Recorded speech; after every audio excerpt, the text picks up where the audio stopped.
श्री रामचंद्र जी की जय, पवन सुत हनुमान जी की जय। जय श्री राम। श्री रामचरितमानस अयोध्या कांड। पछिले पहर भूपुनीत जागा, आजहु हमै बड़े अचरज लागा। जाहु सुमंत्र जगावहु जाई, की जय काजू रजाय सुपाई। राजा नित्य ही रात के पिछले पहर जाग जाया करते हैं, किंतु आज हमें बड़ा आश्चर्य हो रहा है। सुमंत्र जाओ और जाकर राजा को जगाओ, उनकी आज्ञा पाकर हम सब काम करें। गए सुमंत्र तब राउर माही, देखी भयावन जात डेराई। धाई खाई जनु जाई नहेरा, मानहु विपति विषाद बसेरा। तब सुमंत्र रावले राजमहल में गए, पर महल को भयानक देखकर वे जाते हुए डर रहे हैं। ऐसा लगता है मानो दौड़कर काट खाएगा, उसकी ओर देखा भी नहीं जाता, मानो विपत्ति और विषाद ने वहां डेरा डाल रखा हो। पूछे को न उतरो देहि, गए जेहि भवन भूप के कही जय जीव बैठ सिरुनाई। देखी भूप गति गयो सुखाई। पूछने पर कोई जवाब नहीं देता। वे उस महल में गए जहां राजा और केकई थे। जय जीव कहकर सिर नवाकर बैठे और राजा की दशा देखकर वे तो सूख ही गए। सोच बिकल विवरण मही परहु, मानहु कमल मूल पर हरहु। सचिव सभीत सकई नहीं पूछी, बोली अशुभ भरी शुंभ छूछी। देखा कि राजा सोच से व्याकुल है और चेहरे का रंग उड़ गया है। जमीन पर ऐसे पड़े हैं मानो कमल जड़ छोड़कर मुरझाया पड़ा हो। मंत्री मारे डर के कुछ पूछ नहीं सकते। तब अशुभ से भरी हुई और शुभ से विहीन केकई बोली। दोहा। परिनराज ही नींद निसी, हेतु जान जगदीसु। राम राम रटि भोर किए, कही न मर्म महीसु। राजा को रात भर नींद नहीं आई, इसका कारण जगदीश्वर ही जाने। उन्होंने राम राम रटकर सवेरा कर दिया, परंतु इसका भेद राजा कुछ भी नहीं बतलाते। आनहु राम बेगी बोलाई, समाचार तब पूछई आई। चलऊ सुमंत्रु राय सुख रुख जानी, लखी कुचाल कीनी कछुरानी। तुम जल्दी राम को बुला लाओ, तब आकर समाचार पूछना। राजा का रुख जानकर सुमंत्र जी चले और समझ गए कि रानी ने कुछ तो कुचाल की है। सोच बिकल मग परई न पाऊ, राम ही बोली कही काराऊ। उर्धर धीरज गयो दुआरे, पूछहि सकल देखी मनु मारे। सुमंत्र सोच से व्याकुल है और रास्ते पर पैर भी नहीं पड़ता, उससे आगे बढ़ा ही नहीं जाता।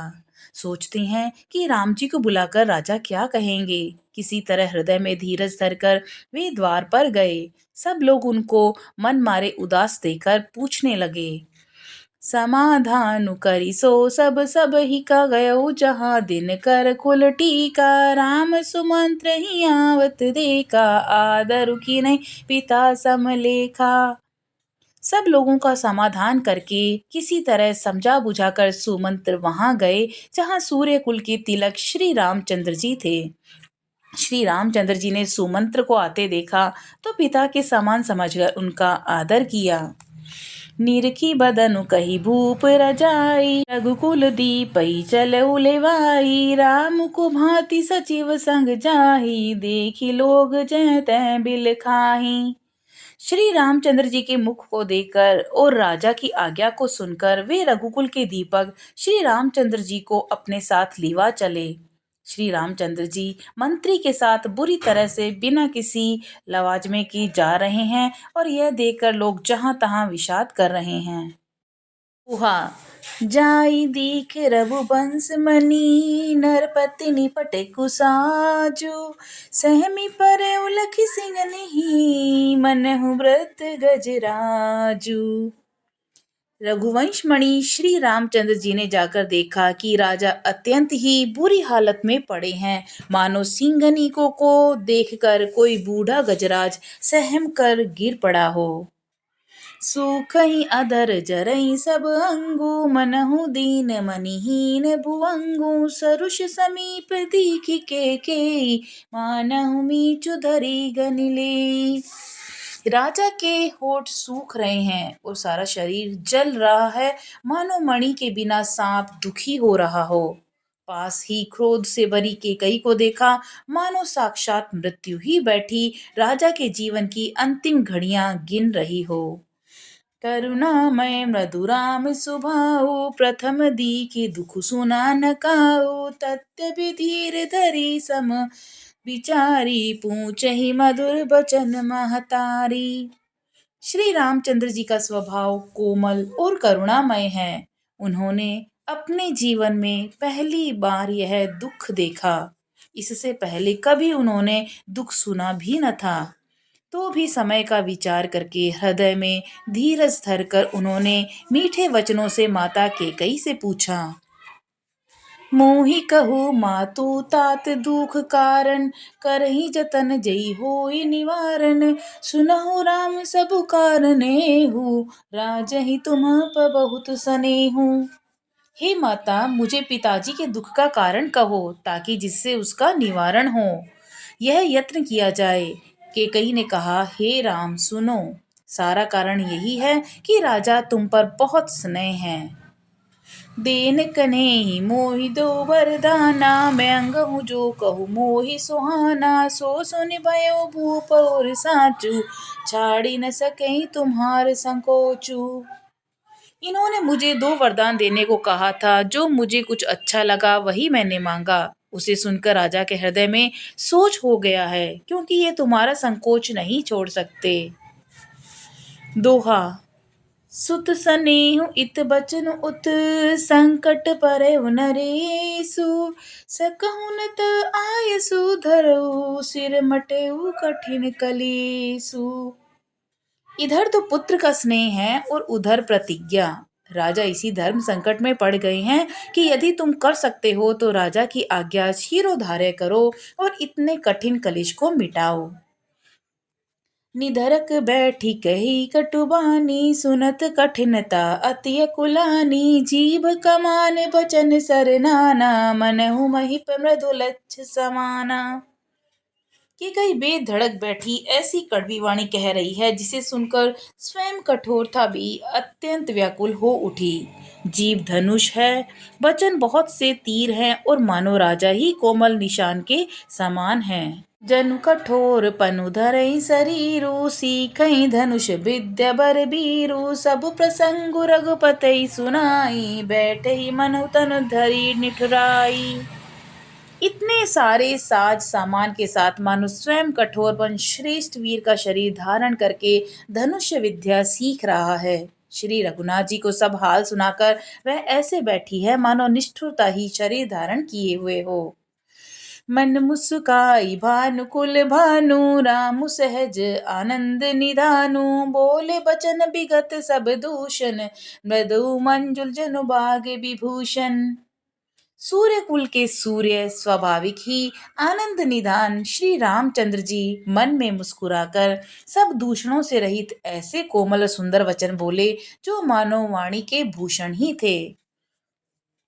सुनु जननी सोई सुतु बड़ भागी, जो पितु मातु बचन अनुरागी, तनय मातु पितु तोष निहारा, दुर्लभ जननी सकल संसारा। हे माता सुनो, वही पुत्र बड़भागी है जो माता पिता के वचनों का अनुरागी यानी पालन करने वाला है। आज्ञा पालन के द्वारा माता पिता को संतुष्ट करने वाला पुत्र हे जननी सारे संसार में दुर्लभ है। दोहा।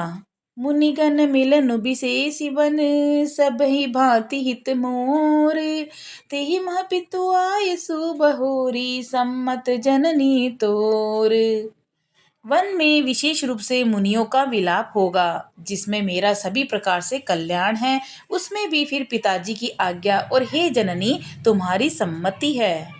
तु प्राण प्रिय पावहि राजू, विधि सब विधि मोहि सन्मुख आजू, जो न जाऊं बन ऐसहु काजा, प्रथम गनई मोहि मूढ़ समाजा। और प्राण प्रिय भरत राज्य पावेंगे। इन सब बातों को देखकर यह प्रतीत होता है कि आज विधाता सब प्रकार से मुझे सम्मुख है, यानी मेरे अनुकूल हैं। यदि ऐसे काम के लिए भी मैं वन की ओर न जाऊं तो मूर्खों के समाज में सबसे पहले मेरी गिनती करनी चाहिए। सेवहि अरंडु कल्प तरु त्यागी, परिहरि अमृत लें विषुभांगी। तेव न पाई अस समु चुकाई, देखु विचारु मातु मन माही। जो कल्प वृक्ष को छोड़कर रेण की सेवा करते हैं और अमृत त्याग कर विष मांग लेते हैं, हे माता तुम मन में विचार कर देखो, वे महामूर्ख भी ऐसा मौका पाकर कभी न चूकेंगे। अम्ब एक दुख मोहि विशेषी, निपट बिकल नर नायक देखी। थोरही बात पितई दुख भारी, होती प्रतीति न मोहि मैं तारी। हे माता, मुझे एक ही दुख विशेष रूप से हो रहा है, वह महाराज को अत्यंत व्याकुल देखकर। इतनी थोड़ी सी बात के लिए ही पिताजी को इतना भारी दुख हो। हे माता, मुझे इस बात पर विश्वास नहीं होता। राहु धीर गुण उद्यत गातु, बा मोहिते कछु बड़ अपराधु। जाति मोहि न कहत कछु राहु, मोरी शपथ तोई कहु सती भाऊ। क्योंकि महाराज तो बड़े ही धीर और गुणों के अथाह समुद्र हैं। अवश्य ही मुझसे कोई बड़ा अपराध हो गया है, जिसके कारण महाराज मुझसे कुछ नहीं कहते। तुम्हें मेरी सौगंध है माता, तुम सच सच कहो। दोहा। सहज सरल रघुबूर बचन, कुमति कुटिल कर जानी। चलई चूक चल वक्र गति, यद्यपि सलिलु समान। रघुकुल में श्री रामचंद्र जी के स्वभाव से ही सीधे वचनों को दुर्बुद्धि के कई टेढ़ा ही करके जान रही है। जैसे यद्यपि जल समान ही होता है, परंतु जोंक उसमें टेढ़ी चाल से ही चलती है। रहसी रानी राम रुख पाई, बोली कपट सनेहु जनाई। शपथ तुम्हारे भरत के आना, हेतु न दूसर मैं कछु जाना।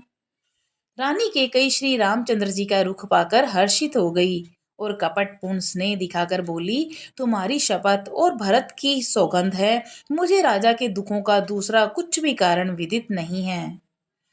तुम अपराध जो गुनई ताता, जननी जनक बंधु सुख दाता। राम सत्य सब जो कछु कहु, तुम पितु मातु बचन रत अहु। हे तात, तुम अपराध के योग्य नहीं हो। तुमसे माता पिता का अपराध बन पड़े, यह संभव नहीं। तुम तो माता पिता और भाइयों को सुख देने वाले हो। हे राम, तुम जो कुछ भी कह रहे हो वह सब सत्य है। तुम माता पिता के वचनों के पालन में तत्पर हो। पितहि बुझाई कहु बलि सोई, चौथे पन जई अज सुन होई। तुम सम सुवत करत जई दीने, उचनता सुनीरा दरु कीने। मैं बलिहारी जाती हूँ, तुम पिता को समझाकर वही बात कहो जिसमें बुढ़ापे में इनका अपयश न हो। जिस पुण्य ने इनको तुम जैसे पुत्र दिए हैं, उसका निरादर करना उचित नहीं है। लागहि कुमुख बचन शुभ कैसे, मगह गया दिक तीरथ जैसे। राम ही मातु बचन सब भाई, जिमि सुर सरिगत सलिल सुहाए। कई के बुरे मुख में ये शुभ वचन कैसे लगते हैं, जैसे मगध देश में गया आदि तीर्थ। श्री रामचंद्र जी को माता केकई के वचन ऐसे अच्छे लगे जैसे गंगा जी में जाकर अच्छे बुरे सभी प्रकार के जल शुभ सुंदर हो जाते हैं। दोहा। गई मूर्छा राम ही सुमिरी, नृप फिर करवट लीन। सचिव राम आगमन कही, बिनय समय सम कीन्ह। इतने में राजा की मूर्छा दूर हुई। उन्होंने राम का स्मरण करके राम राम कहकर फिर कर करवट ली। मंत्री ने श्री रामचंद्र जी का आना कहकर समयानुकूल विनती की। अवनिप अकनि राम पगुधारी, धरि धीरजु तब नयन उघारे। सचिव संभारी राउ बैठारे, चरण परत नृप रामु निहारे। जब राजा ने सुना कि श्री रामचंद्र पधारे हैं तो उन्होंने धीरज धर के नेत्र खोले। मंत्री ने संभाल कर राजा को बैठाया और राजा ने श्री रामचंद्र जी को अपने चरणों में पड़ते प्रणाम करते देखा। लिए स्नेह बिकल उर लाई, गे मनि मनऊ फनिक फिर पाई, राम ही चितई रेउ नर नाहू, चला बिलोचन बारी प्रभाहु। स्नेह से विकल राजा ने राम जी को हृदय से लगा लिया, मानो सांप ने अपनी खोई हुई मणि फिर पा ली हो। राजा दशरथ जी श्री रामचंद्र जी को देखते ही रह गए और उनके नेत्रों में आंसुओं की धारा बह निकली। शोक बिबस कहूँ कही न पारा, हृदय लगावत बारहि बारा, विधि बनाव राउ मन माही, जिहि रघुनाथ न कानन जाही। शोक के विशेष वश होने के कारण राजा कुछ कह नहीं सकते। वे बार बार श्री रामचंद्र जी को हृदय से लगाते हैं और मन में ब्रह्मा जी को मनाते हैं कि जिससे रघुनाथ जी को वन न जाए। सुमिरि महेशई कही निहोरी, बिनती सुनऊ दस सदा शिव मोरी, आशुतोष तुम अवढर दानी, आरती हरऊ दीन जनु जानी। फिर महादेव जी का स्मरण करके उनसे निहोरा करते हुए कहते हैं कि हे सदाशिव, आप मेरी विनती सुनिए। आप शीघ्र प्रसन्न होने वाले और मुंह मांगा दे डालने वाले वर को दे डालने वाले हैं। अतः मुझे अपना दीन सेवक जानकर मेरे दुख को दूर कीजिए। दोहा। तुम प्रेरक सबके हृदय, सुमति राम ही देहु, बचन मोर तज रही घर, परिहरि सीलु सनेहु। आप प्रेरक रूप से सबके हृदय में हैं। आप श्री रामचंद्र जी को ऐसी बुद्धि दीजिए जिससे वे मेरे वचन को त्याग कर और शील स्नेह को छोड़कर घर में ही रह जाएं। बोलो सियावर रामचंद्र जी की जय, पवन सुत हनुमान जी की जय।